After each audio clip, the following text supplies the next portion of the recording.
The very last episode of the 300s of my wonderful, wonderful YWC Football Talk podcast, baby, brings us to Calgary, where we have a former Big Brother Canada house guest and a man who can talk all things hockey, football, and RuPaul's Drag Race. I'm the Argonauts guy for 3 Down Nation. He is the Calgary Stampeders guy for 3 Down Nation. Ryan Ballantine, welcome to the show, sir. How are we feeling this evening? Or afternoon, good, where man. you are? Yeah, in Edmonton right now for work.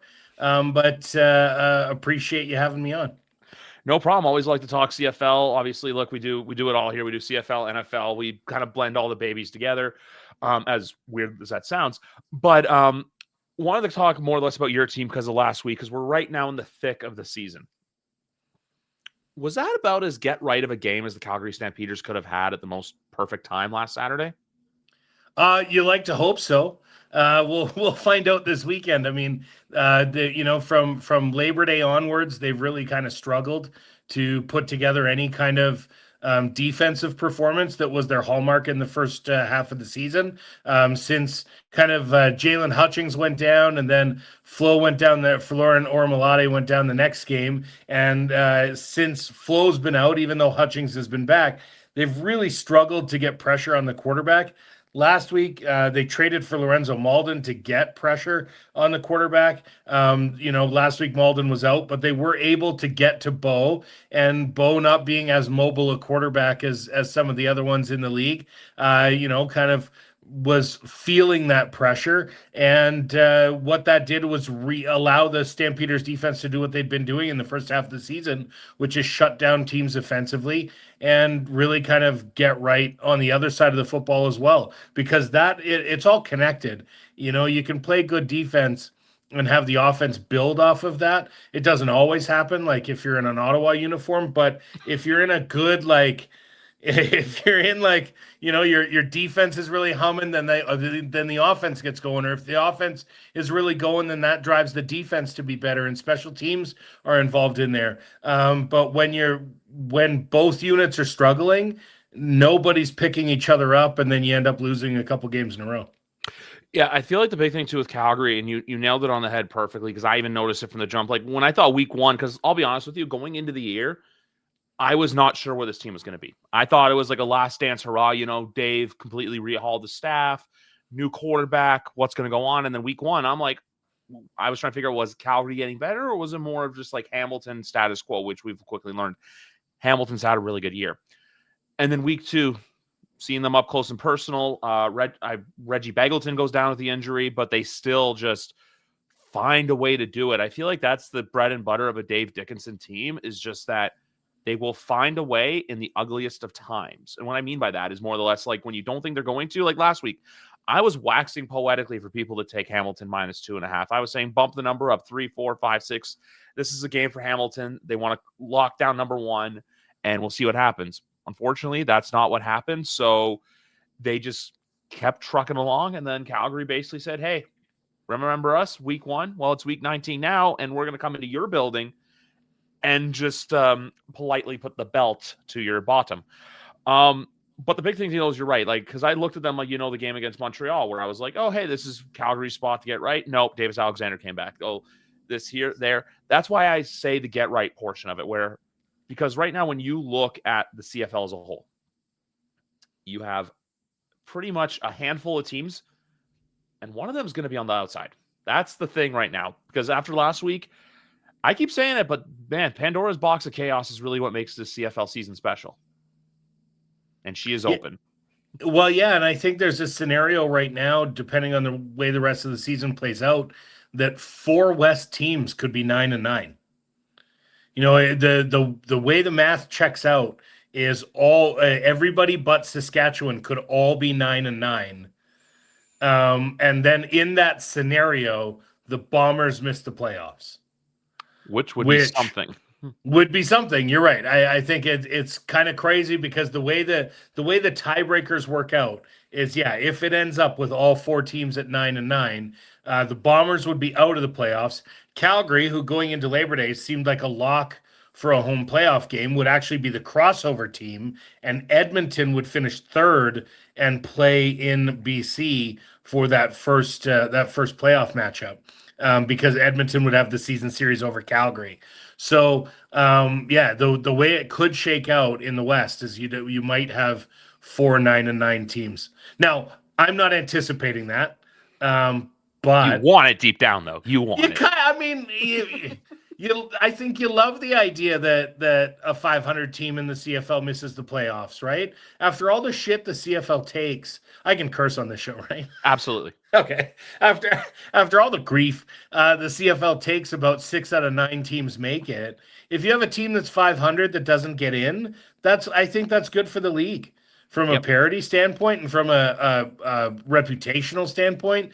A team that's 500 doesn't make the playoffs. That's probably pretty good for the CFL. You get that problem a lot in the States, where right now, obviously in the NFL, there's 17 regular season games. So sometimes you see a 9-8, a 10-7. It's not good enough to get in, or it's just barely good enough to get in. Meanwhile, I would love for that to happen where a team's 9-8, 9-9, excuse me, and completely misses out, because it shows that, hey, we have all our teams that are competitive. I still say this year that 8 of the 9 teams were semi-league competitive, because I will still get into it, but Toronto just pretty much got bit by every bad boogeyman, injury, bug, player management, roster, whatever you have it.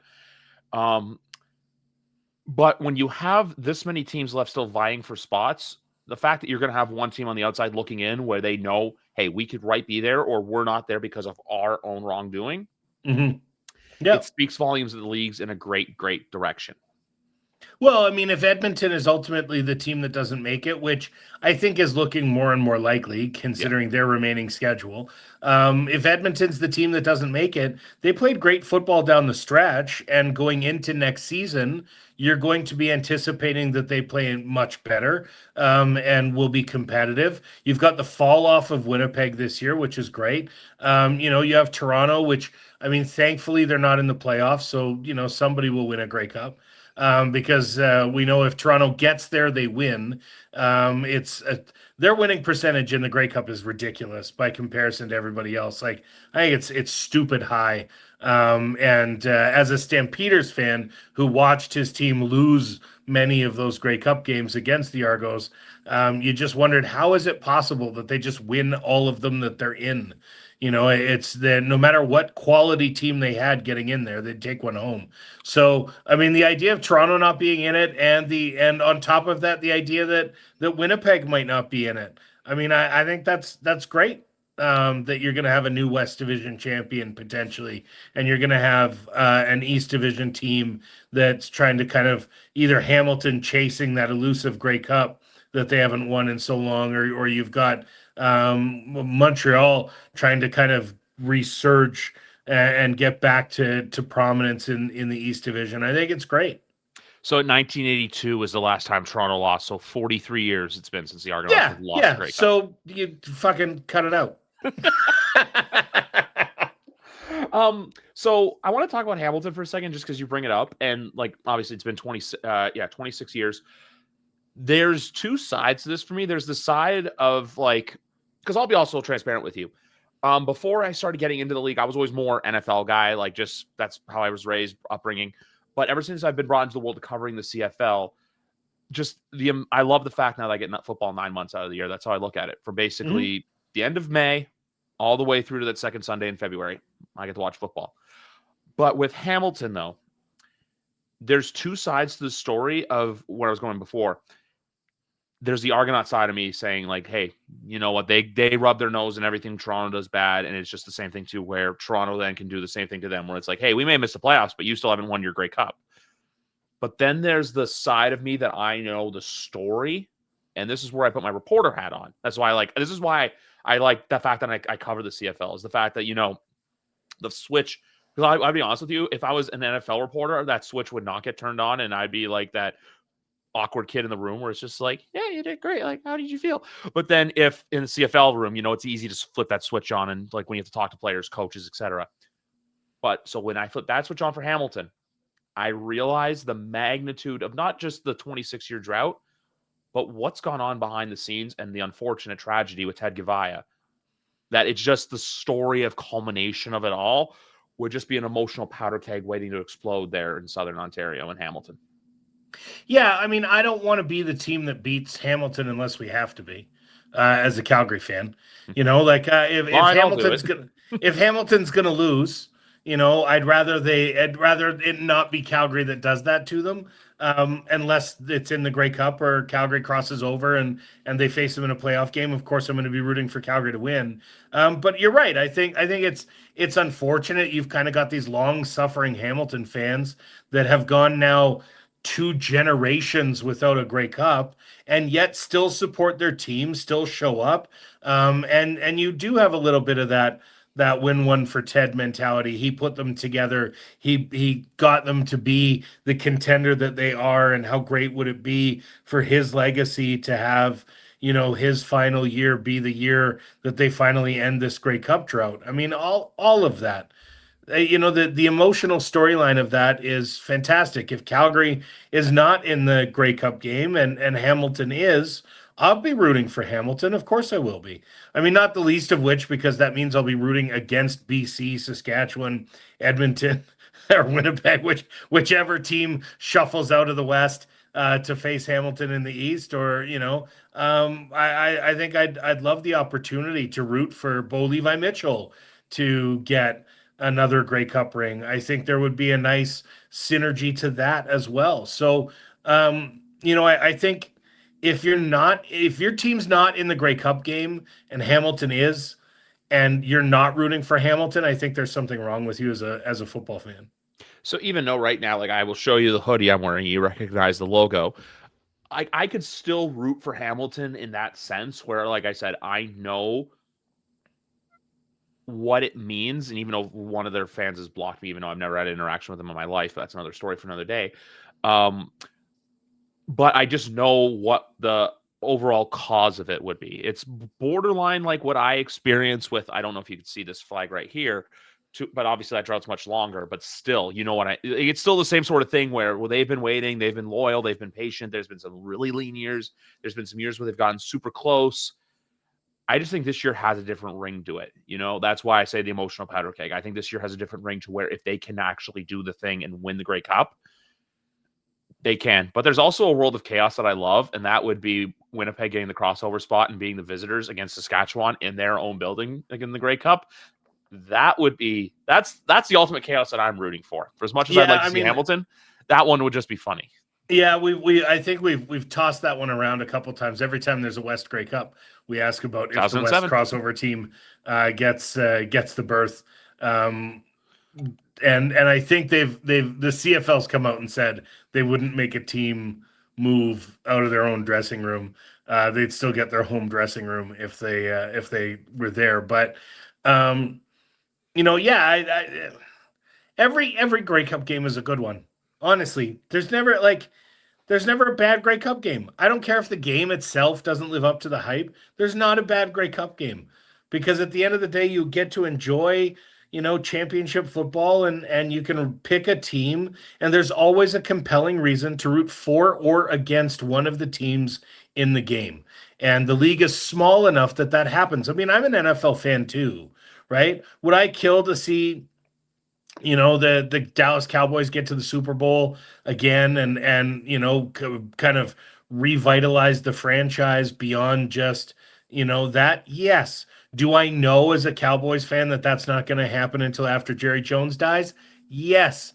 But that doesn't mean that I can't hope that they get there. But the problem is if the Cowboys get there, there's 3 or 4 teams on the other side where you're like, oh, there's an actual rivalry there. But I don't know that there's a ton of AFC teams that you're like, oh, I can absolutely root for or against these AFC teams and against, you know, NFC teams because the rivalry is just not there. There's so much variety in the NFL. You only get 17 games. You're playing 8 of those in division. So you're only seeing 9 teams out of your division out of the other, what, if I'm doing the math right, 16 teams, like 17 teams, you only get to see half of them. So you might even not have played that team that year. So how is that a championship game that has any kind of fervor? At least with the CFL, you know, they played each other at least twice. You can rely on the idea that they played each other and that they're going after one another, and that these rivalries can still exist within the CFL in a way that I don't think they can in the NFL. Yeah, that's the thing with the NFL. In the NFL too, finally this year, also you are now officially the third CFL Cowboys fan that I have interacted with. But You grow up in Western Canada in the 90s, and there are two options. You're a Seahawks, or sorry, three options. You're a Seahawks fan because they were the team that was on TV every week Yep. because of the media rights deal, but they were god awful the entire time I grew up. So you're either a Seahawks fan, a Cowboys fan, or a 49ers fan because those were the other two teams that were on TV. So you either got the 49ers, the Cowboys, or the Seahawks. Those were the teams that you rooted for because those are the teams you watched. And then like if you go a little bit younger than me, I'm in my mid 40s, you get like late 30s. Those guys are Packers fans because that's when the Packers were good. So they were on TV all the time. So those are kind of the four teams you see out in Alberta for who's rooting for who. A great learning lesson of the day. And for someone like me who's in his mid 30s, he saw a guy wearing number 12 throw the ball around, and now he's stuck with the Patriots for the rest of his life. But now we got an awesome quarterback. So football's great for me. Sure. You say that being like, oh, for fuck's sakes. I know it's okay. People are allowed to be Patriots fans. It's fine. It's fine. We just think less of you. It's fine. It's okay. It's okay. I only get half of the turkey when I come see you next year. But no, that's the thing with the NFL this year that I really love is the fact there's finally parity. Because I feel like with the NFL every year, it's the same 4 or 5 teams that are always like, yeah, for sure, they're going to be there late in the playoffs. You look at the CFL this year, going into the year, I had a very great talk on the show with Matthew Shinetti, and we basically were talking about how the Argos were on the cusp of a dynasty. This is before, obviously, the season they had, and we thought Chad Kelly was going to play and all this stuff, where it's like, hey, they can win 3 and 4 years. The other beautiful thing about the Grey Cup, too, the last 3 years in a row, obviously, they were all underdogs won, but that's the thing. The massive betting underdog won. The Argonauts were plus 180 in 2022. The Alouettes were plus 300 in 2023, and I believe the Argos were plus 320 last year. Though, Jesus Christ, I should call the hotline. But that's the point to the CFL that I want to make. At the beginning of the year, you can jokingly say, like, I don't see Ottawa or I don't see Edmonton. Going into next year, you can't say that with Edmonton anymore. They're finally giving their fans something to root for. And there's such a crossroads right now where you're going to have BC playing good. Calgary's not going anywhere. Edmonton's good. Sask is good. For as much as we all kind of want to see the downfall of the Bombers, they're still a very prevalent team. They're not going to go one way. They're like kind of they're turning into they're cockroach in the sense, where you got to kill them. They're kind of doing it to themselves, but you can't count them out. And then you have Toronto, who I assume in 2026 we'll see because they have a lot of tough challenges ahead for them. You have Montreal as well, and then you also have an Ottawa team where you want to hope that they're going to be better, but for right now you can't really make that claim because, like, I'll be honest with you, they're the only team you can look at and say disappointment because obviously Toronto, they were dealt several bad hands with the quarterback situation, injuries, player management, etc. Ottawa, this was the year you're supposed to make a step forward, and you've only won 4 football games. There's a difference between bad hands and just bad luck. I mean, I think Toronto. I mean, I've made no secret of my feelings towards Chad Kelly in any respect. I'm totally fine if he never plays again. I'm totally like the way that all went down. I'm totally fine if Chad Kelly never plays again. And I think that I don't mind that as a standard for the CFL, and would say the same if the similar behaviors were exhibited by any Calgary quarterback, and that was found out. I would say the same. But I think Nick Arbuckle was good enough. Yeah. I mean, I don't think that quarterbacking was not the Argos' problem this year. It was defense. It was defense and it was offensive line. I was just saying, when I say the hands they were dealt, was the fact that their quarterback suffered this. You obviously look like last year with that situation. There was a lot. Yeah. I was getting asked a lot, like stuff. You didn't hear people saying stuff, and everyone's like, why is everyone so quiet? Why is everyone like this? It's kind of the similar thing to when, obviously, to a lesser degree, what happened with the Chicago Blackhawks. But the thing with that is though, you had to wait till legality part of it played out and stuff like that. And so when I'm saying my stuff about the quarterback situation, I'm not throwing any shade at Nick Arbuckle. Nick's been wonderful to deal with. Nick's played a great year. He's had some amazing moments for the Argonauts. I'm just saying I think it would have been a different season had a healthy Chad Kelly been under center. I also do think that if there is a world where if Nick Arbuckle had led the Argonauts to the playoffs, I think there's a chance that they move on from Chad. But I still think if next year doesn't go to plan, that's where I can see it happening. So I do think they end up bringing back.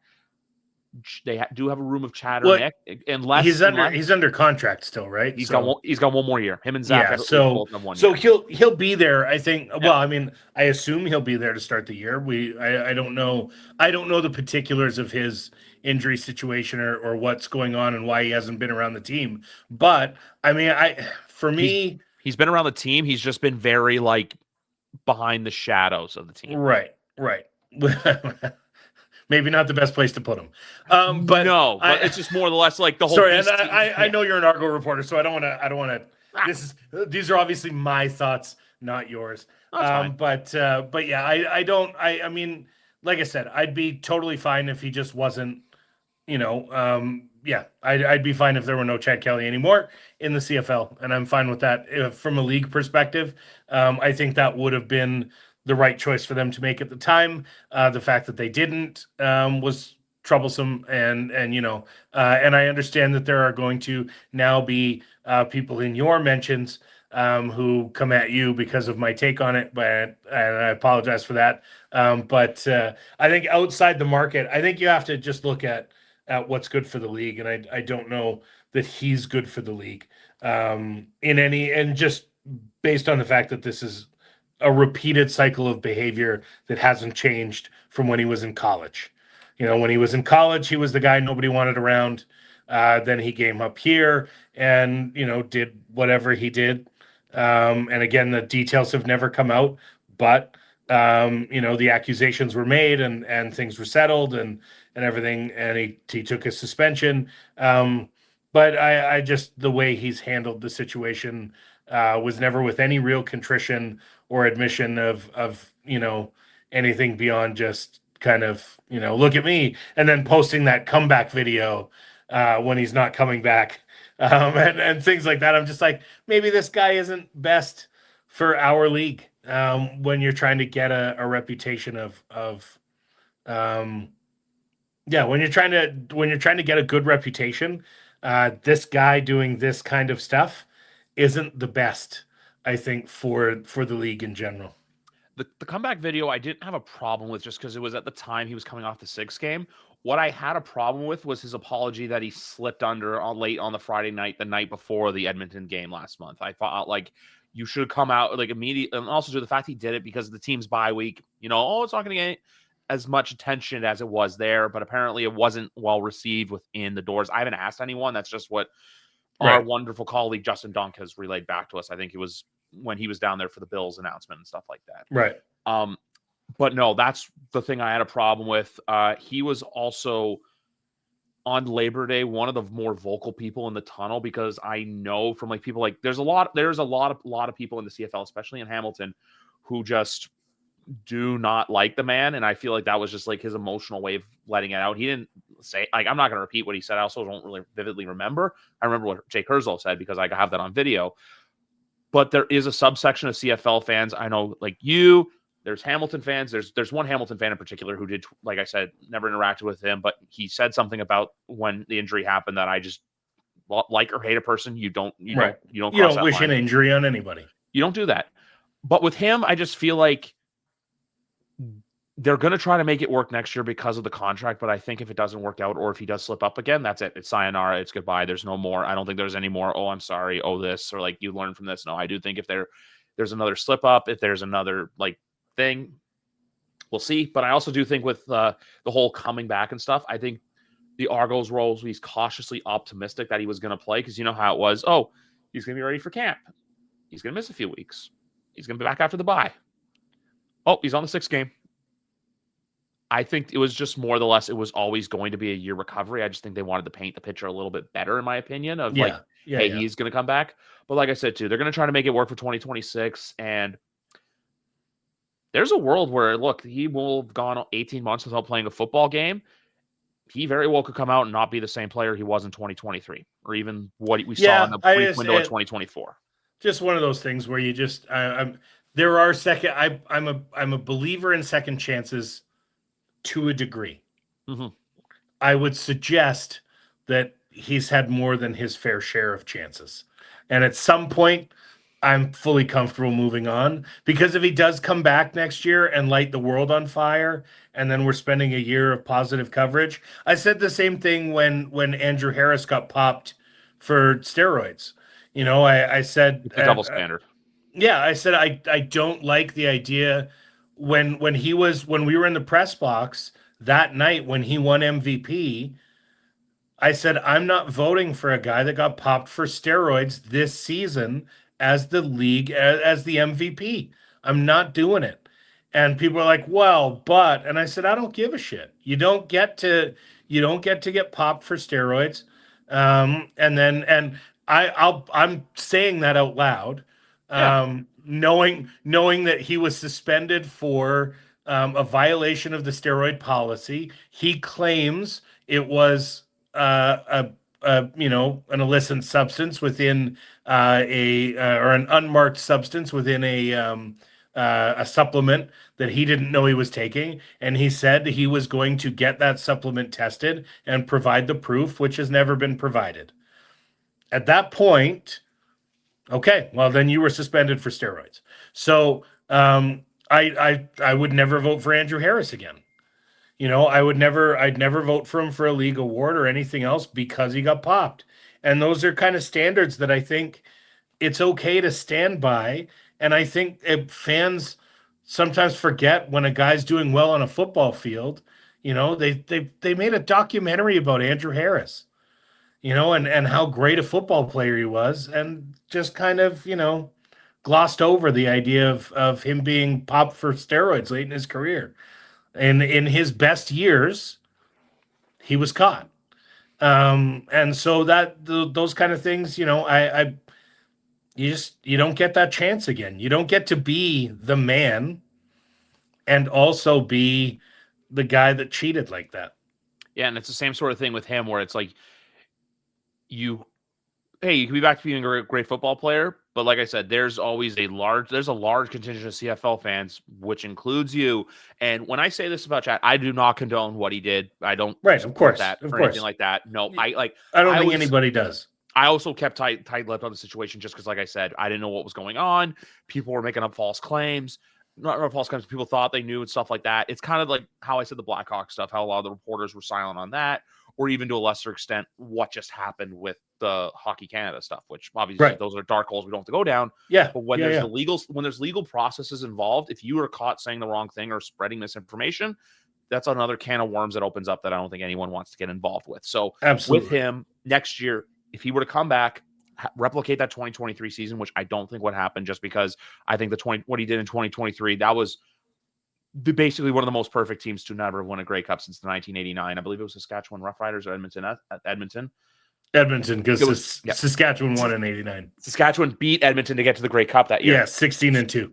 That's the thing. So Toronto 16-2 that year, which that was my first year covering the team. So every press conference was great. East Final was me looking around like, what the fuck do I do? I'm like, oh, sorry. I thought for a second, in my head, I was like, you covered the 89-esque? How old are you? But you meant the 23, the 2023 Argos. That makes a lot more sense. Yeah, that's my credential from the 23 Grey Cup right here. That makes more sense. But no, so like covering that team, and then you get to the end, and it's just like every time was, hey, they win, they're great, and then it's just, oh, they did not win, and they got embarrassed at home. How do we handle this? But no, so that's the thing where, unless he were like just reverting back to the original point about Kelly, because if he does win, there's going to be that loud argument from fans of shouldn't be MVP because of this, factor this in. I don't have a vote with the FRC. I'm not, like you're saying, you still do, or if you did, I'm not sure exactly. I do it at when you go to Grey Cup. When you go to Grey Cup and you're in the press box, you get a vote. For MVP of the game. Okay. Yeah. Andrew Harris didn't win MVP that season for the year. He just won it for the Grey Cup itself. All right. Oh, actually, on that subject, that's a topic I was going to ask you about, just because of how we've seen MVPs this year. But I love how the CFL names it MOP instead of MVP, because I still think this: if it's if it was MVP, I think Nathan Rourke runs away with it, no problem. Just he's the motor that's making that BC Lion engine go. He's just been consistent for them. But the fact that it's outstanding, you really this year don't last year was Brady Oliveira, Bo Levi, which we'll get to that point eventually where there'll be two guys. You can really make a case that there's four guys out there that can win it. I think Nathan Rourke can win it. Vernon Adams has made a strong case, even though, like I said, down the stretch it's been a little rough. Trevor Harris has looked great. And then there's Bo last year, who people were saying were robbed, but I don't think so, because my whole stance with MVP, and this is why I had a bit of a problem when baseball does this sometimes, you have to make the playoffs to win the award. You can be as great as you can. I just think you got to get that. You got to get your team over the hump last year. That's why last year, that's just a personal thing. That's a personal thing. I think as a quarterback, I agree with you. As a quarterback, I agree with you. If you've got a punt returner, kick returner that's got 8, 10, 12 touchdowns, but their team doesn't make the playoffs, I'm still going to give that guy my MOP vote. Because in those moments where they are affecting the game, they are the most outstanding, right? I think that's a way to get around it. A quarterback, I disagree. I agree with you. I think if you don't make the playoffs as a quarterback, you're not that outstanding, even though there's 2/3 of the game you're not involved in, because your defense can be bad and you can put up lightning numbers. But half the time you put up those lightning numbers because the other team's got a massive lead late.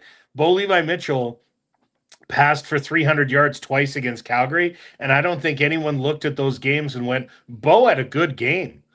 They looked at those games and went, Bo piled up some garbage yards at the end.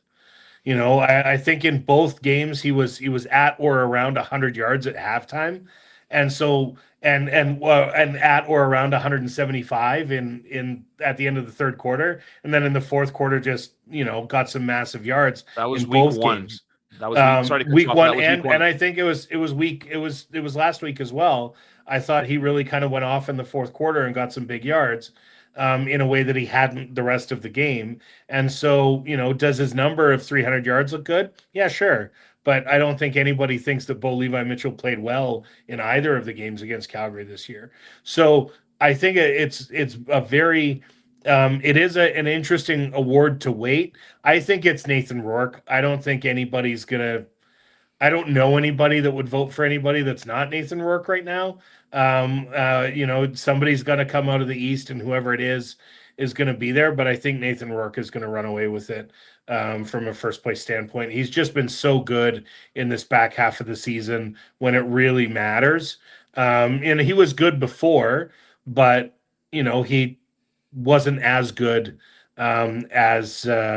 he wasn't as good in the first half as he has been in the second half. He's been absolutely lights out. He's the main reason why they're winning football. He's been the main reason why they've been winning so many of these football games handedly, Absolutely. I look at games like, for example, when they went to Calgary, they were a 4.5-point underdog. Yes, I pay very close attention to that stuff. He won outright. Yeah. Yep. That's the thing. Yeah, Calgary was a dog a lot to start the season. Yeah. I'm talking about the game. I think it was September, about a month ago. It would have been like week 14 or 15. I remember it was Montreal and Toronto was the first game, and then BC Calgary was the second game. They basically had a home and home, where the next week it was in BC. Yeah. But yeah, no, Nathan Rourke would be my vote. I know his odds were very low. I just look, the four men I listed for quarterback, those men just had multitude of accolades.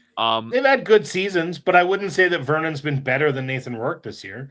I mean, he's done what he needed to do.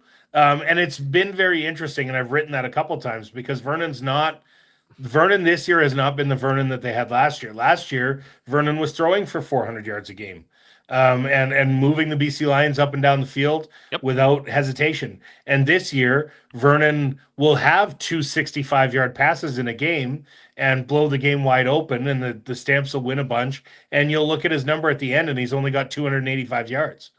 So I think it's been really interesting to watch. Vernon has managed the game in Calgary more than he had in BC, where he was just firing downfield with abandon at every opportunity. He's really taken a reined-in approach to the offense this year, and it still could end up with a Stampeders home game.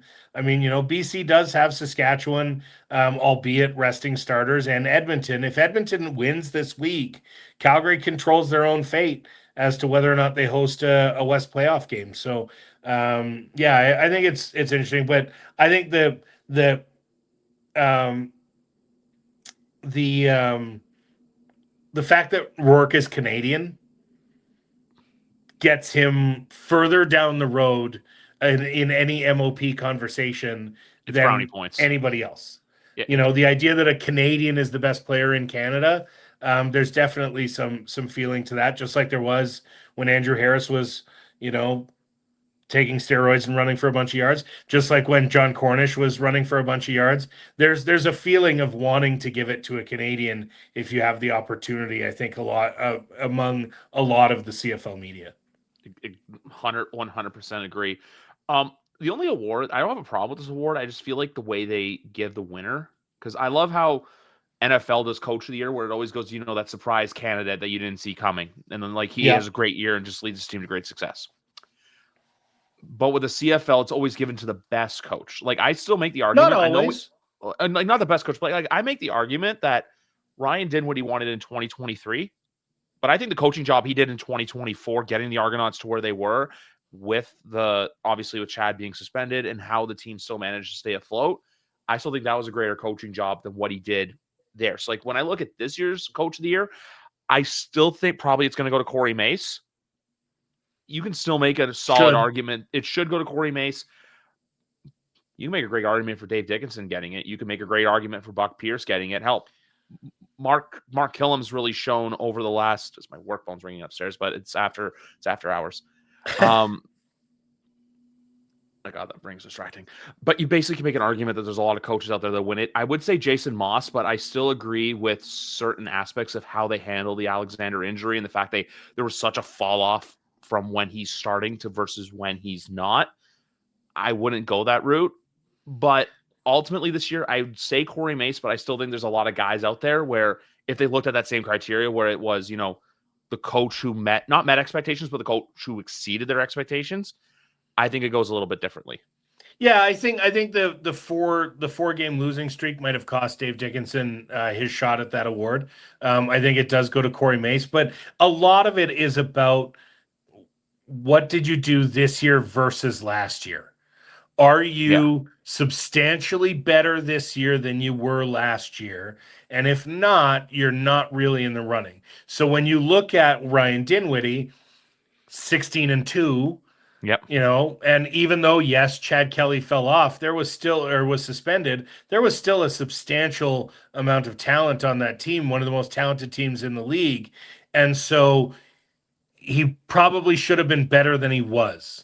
And so it is against expectations. And I think Corey Mace in Saskatchewan did exceed expectations in a way that you can't say people around the league did. Did Dave Dickinson Stampeders exceed expectations? Yes. I think they exceeded expectations. And if they end up hosting a home playoff game, then maybe Dave gets back in the running for, if Corey's Saskatchewan Roughriders fall off in the last couple weeks and put in some weak performances, against other teams, maybe that opens it up a little bit. But I think it's Corey Mace's award to lose at this point. And on that note, I'm going to segue us in because we have can you believe it's week 20 already? It feels so weird. Yeah, it's the season's gone fast. Football always does. That's the thing I hate about it. It's such a long season and you wait so long for it, but it just in a snap, it's just here and gone. But we have our week 20 picks, as always, brought to you by Gents Boutique. Code is in the little ticker below, or CFL 2025 for our podcast listeners. Winnipeg is an 8.5-point favorite against the Rough Riders. I know the Rough Riders are going to be taking that not benching approach, but if a guy's banged up, if a guy's nicked, we're going to take advantage of it. I heard our colleagues stay on their podcast with John and JC with the 3 Down Nation podcast saying how This is the week you bench guys. Next week, you kind of do a preseason game, which I totally get because you want to keep them loose. You want to keep them healthy. But I have trust issues with the Bombers right now to cover the number, even with the Rough Riders playing, not playing their best guys. Some of their starters that are banged up, not going. I don't think Trevor Harris. It seems like it's going to be Jake Maier under center for this game. So I'm going to take the Bombers to win, but I like the Riders to cover that number just because I feel like when a CFL team has a high spread, it's usually really hard for them to cover the number.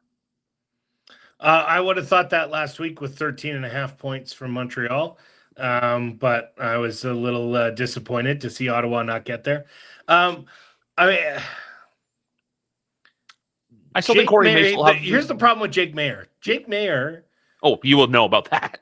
Well, which Jake Maier are you going to get? Are you going to get the Jake Maier who played his way out of a starter's job in Calgary and then came back in the last week of the season and threw for 400 yards and 4 touchdowns? The problem is he's got the potential if they let him loose. And yep. Saskatchewan's going to be starting receivers. You can only bench so many guys. Right? You can only bench so many guys. And is Trevor Harris going to play this week? Probably not. Not unless Jake gets injured. And even if Jake gets injured, they might just run the ball with Tommy Stevens the rest of the way. So does Trevor Harris get in this game? No. Is 8.5 a big number, especially at that 46.5 that you've got? I mean, an over-under of 46.5 with an 8.5 point spread, they're really not suggesting Saskatchewan's going to score that much at all. Yeah, I think I like Sask to cover.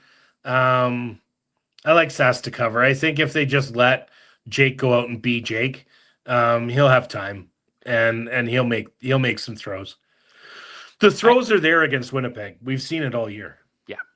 I also have trust issues with the Bombers because I feel like whenever I want to buy stock into them, like, for example, I'll take the Stampede Bowl, for example. You guys beat them in the Stampede Bowl handedly 2 weeks later. I'm like, you know what? This is the game the Rough Riders, the Blue Bombers get their get back. No. So it's like with the Bombers, too, it's the same sort of thing with Zach now, where it's like, what Zach are you going to get? Are you going to get the Zach that kind of throws a couple goofy interceptions? Or are you going to get the Zach that locks in and has the game of his life? And so far, we've seen the others. We've seen the bad Zach, oh, yeah, he's in his mid-30s and probably is on the brink of retirement. Zach. I feel like Zach is done. We haven't seen Zach Collaros yet this season. I think you need to take Old Yeller round back because I just don't want to see him come back. I don't want to see what his college teammates doing in the NFL, right, where he comes back and you just know it's not the same. Like, when I say the Old Yeller reference, I don't mean to go dark like that, but it's like we like, I don't know if you've ever owned a dog or not because we know each other, but we don't know each other. I have several, yeah. But you know how it I've been through it. I've been through it twice. I still say it's such a shitty feeling, but for Bombers fans, like you gotta see at least what other options are out there, or you know what, you hold the keys to a potential golden goose in Taylor Elgersma. So you got to see what you have, or maybe you trade for Trey Ford. Who knows? Oh, I mean. I don't know that Trey Ford's the answer, although Winnipeg's scheme does love a mobile quarterback, which they have in Chesty LaRue there with his Chris Streffler. Yes, thank you. Chesty LaRue. I got the title for the show. his name escaped me completely. I just remembered him in the fur coat walking out with our Grey Cup. But I think when you look at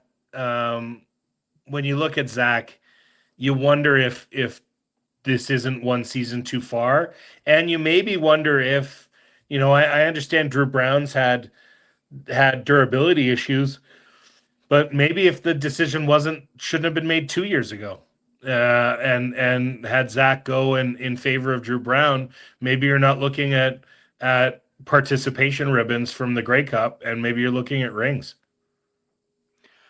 There's one other name I look at for the Bombers, and I feel like they think that, what he did this year was great. Can he repeat it again? I wouldn't be shocked if they took a shot at Nick Arbuckle, to be honest with you. Yeah, I mean, Nick's starting to get there. He's traveling the Kevin Glenn road less traveled of playing for every franchise someday. But Nick. I mean, I don't know if they go to Arbuckle. I think with Elgersma, they're going to see what they have there. And yeah, I'd be surprised to see Nick Arbuckle starting. I think you're right. It's probably a cast off of Trey Ford or something like that. Is more likely than you would see. I think Trey Ford would be more likely than Nick Arbuckle. Plus, I mean, who knows what the Chad Kelly situation is? I mean, if Chad Kelly is not, if the Argos just decide to save $750,000 and put that into Arbuckle's pocket instead, I mean, Arbuckle's a hell of a lot cheaper than Chad Kelly.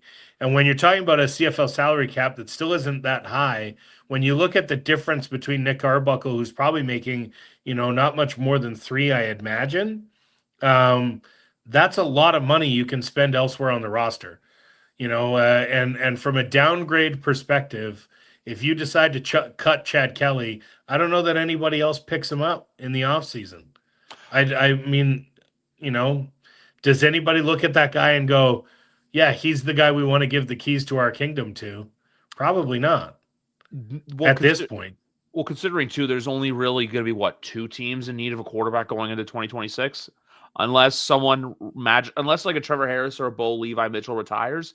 Yeah. The only teams I could see as of now probably wanting a new quarterback for 26 or needing it is going to be Winnipeg and probably Ottawa. Because for as much as Drew Brown has potential, Ottawa just needs you just need a facelift. It just they just need more. Yeah. They everything they've done has been. When Drew Brown was healthy, they were good, and staying the course seemed like the right move. But then they just came into this year, and Drew got hurt a bunch, and and they just fell apart. We say crumbled around here, Ryan. We say crumbled. We say crumbled around here. Oh, good. They crumbled. Okay. Yeah. That's you can. I mean, here's the thing. Their name is a capital letter, and so they're going to be a capital city with a capital letter team, and hopefully there's a capital effort to rebuild this franchise in the offseason, because every long-term CFL fan knows what happens if Ottawa's bad for 4 or 5 years in a row. That's the end of Ottawa.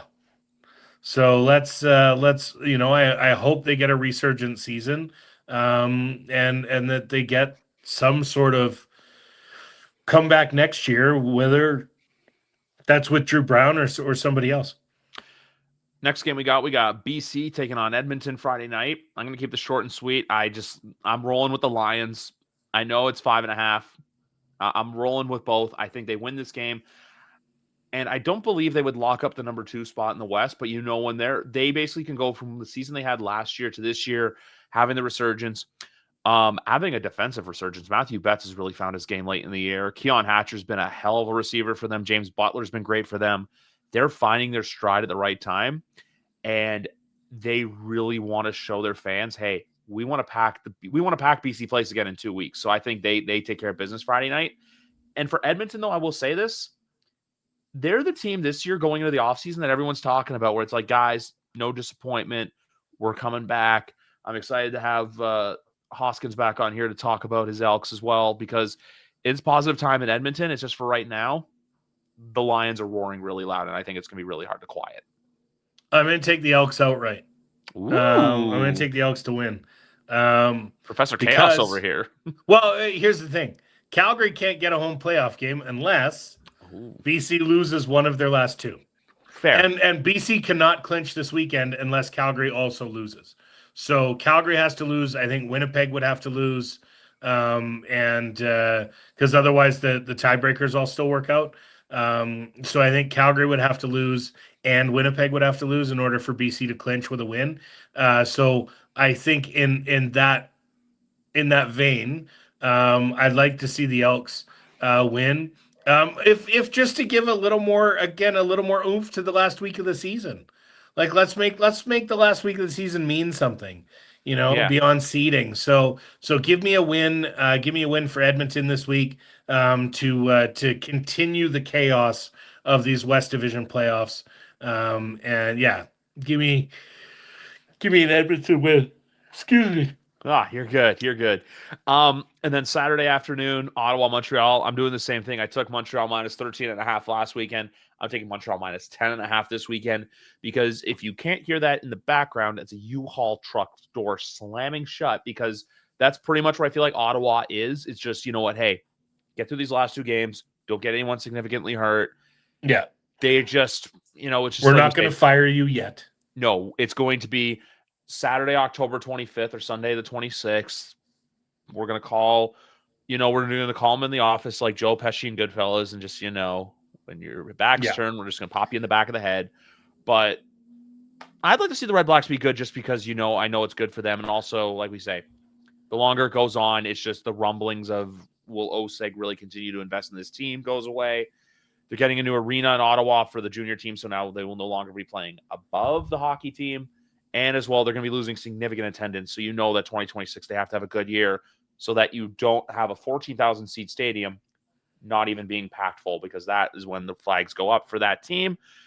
So, like I say, for Ottawa, it's just trunks. It's just get to the end of the season. Bob Dice pretty much knows his fate at this point. It's just a matter of does his friend Rick Campbell take the job? I think there's a candidate in-house, and this was suggested by I don't know. I don't really know if they're bosses of ours, but the people who edit our wonderful articles. That defensive coordinator Noel Thorpe could be another name to watch for this Ottawa opening. So it's going to be interesting to see what happens in Ottawa in the offseason. But as it pertains to this game, you're getting a Montreal team that I don't think anyone wants to play right now. It's more than what BC's doing, where they're rolling with Montreal. Davis Alexander's on the field. You're not stopping them. And plus, 2, that defense has really found its groove over the last couple of games. Yeah, I agree. I think this one's a blowout. This is one I'm not going to be upset that I'm missing as I drive over to the game here in Calgary. I don't. I don't see this being a close one at all.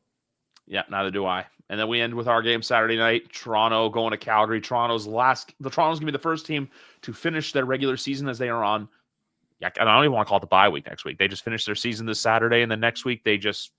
It would have been a bye week if they were going into the playoffs. It would have been. But because they're not going into the playoffs, it's garbage bag day. Yeah, that's probably going to be Sunday. I'm going to say this with Toronto because I still think Calgary wins this game.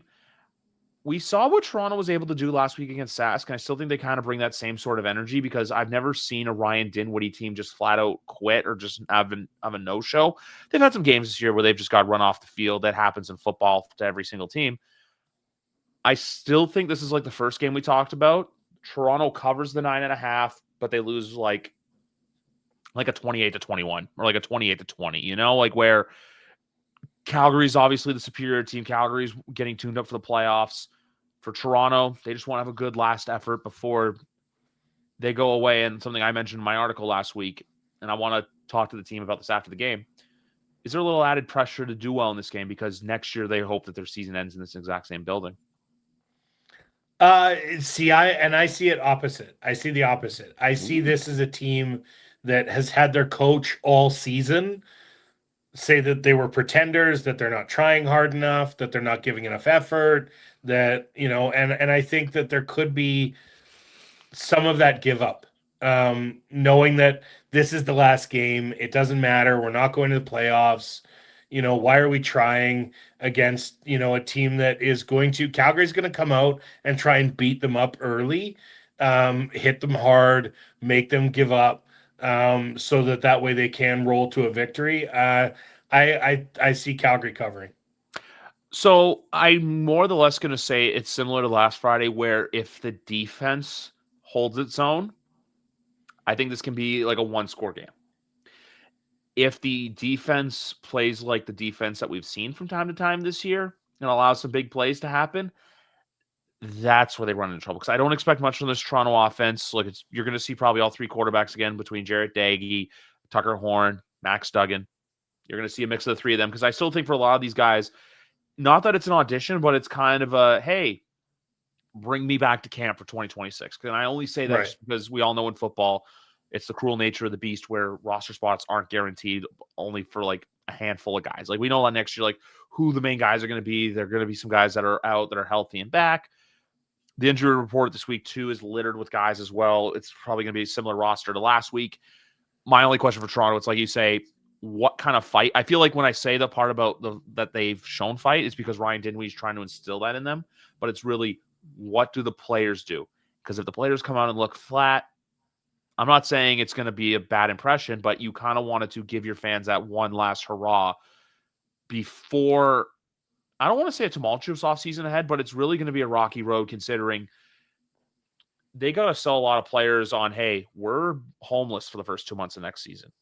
Right. We got to play 2/3 of our games on the road next year.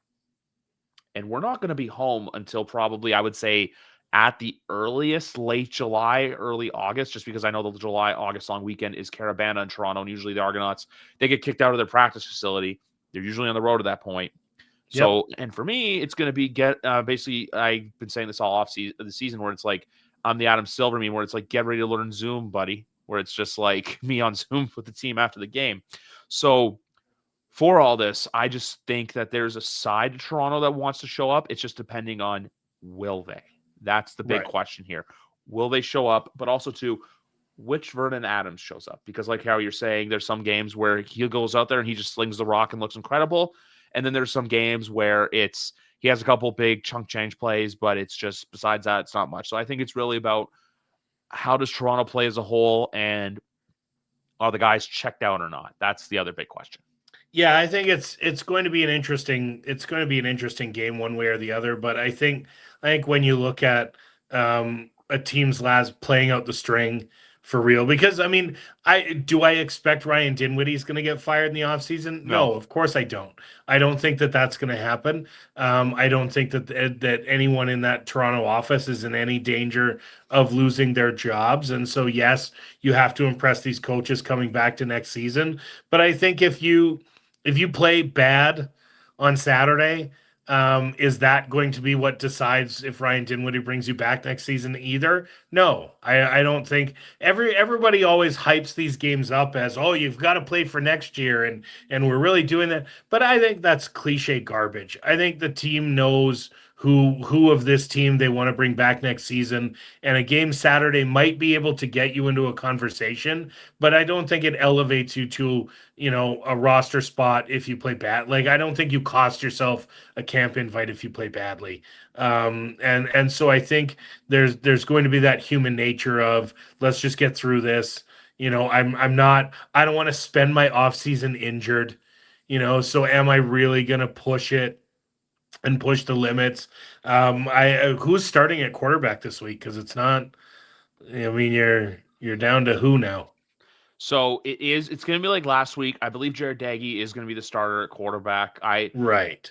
For context, I have, besides covering the CFL, I have Ryan and I both have full-time jobs. So we're talking third person here. Griffin's not able to attend practice on a regular basis because of because I have a job that helps me pay for this house that I'm currently living in.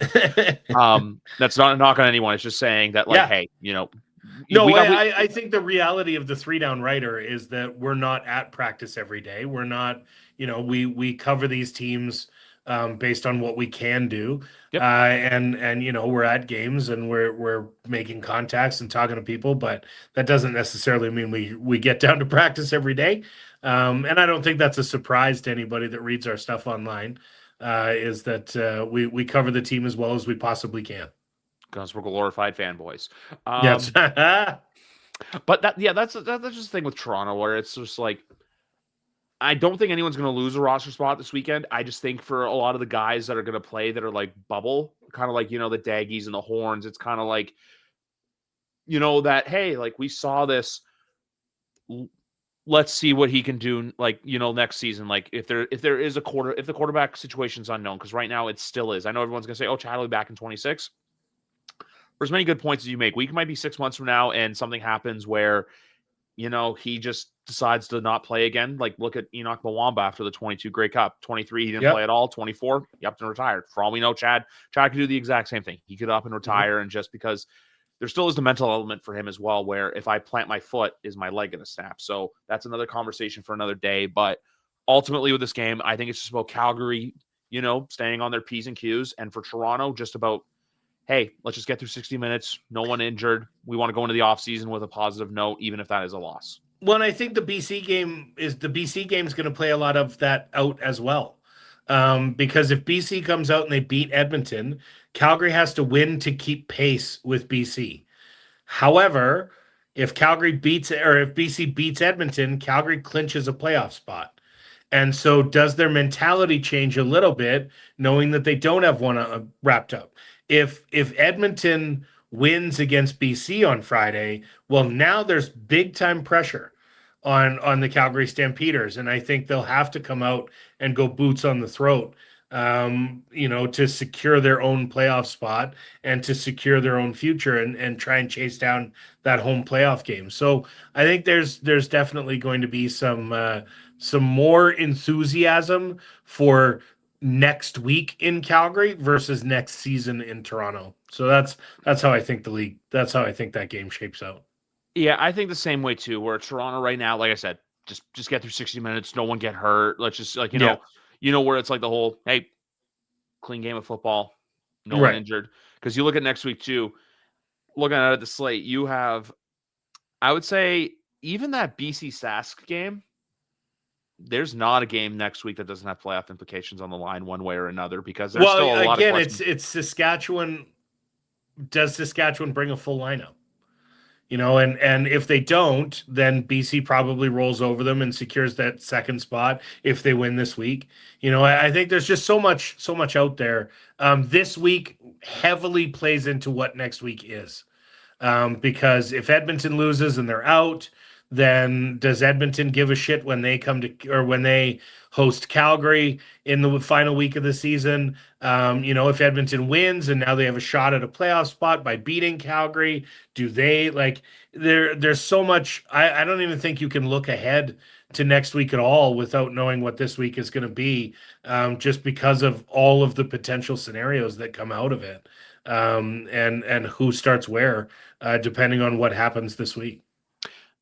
That's the exact way to put it, where we still don't know what's going to happen. Pretty much every team that's out of the 6 teams that are still left, 5 of them still have something to play for and still have something on the line.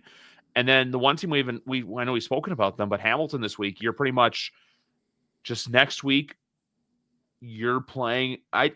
My worry with Hamilton right now is just playing with their food, kind of like what they did against Calgary, where it's just like, oh, hey, yeah, we get a little cute, we get a little ahead of ourselves, and then before you know it, you snap your fingers and you have to go on the road for the East Final if you were to get there. Hell, I'm going to say this right now with this playoffs, you could probably make a case for every team to get to the Grey Cup. I don't know if I'm ready to make a case for all the 6 teams that are left to win the Grey Cup.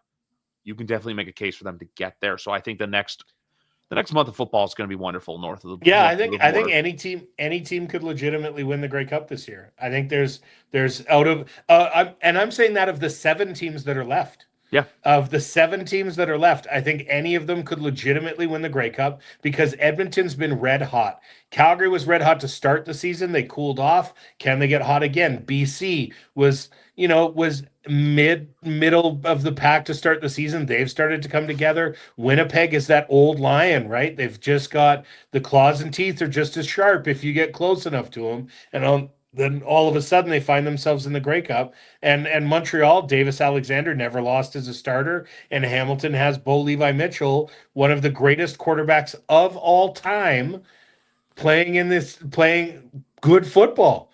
So, I mean, all 7 teams have a legitimate shot at winning the Grey Cup. And how fantastic is that? It's beautiful. You're in a season where every team that's left right now has a legitimate argument as to why they could be the Grey Cup champion in 4 weeks. I think it's fantastic news. Or 5 weeks. How far are we out now? 5 weeks?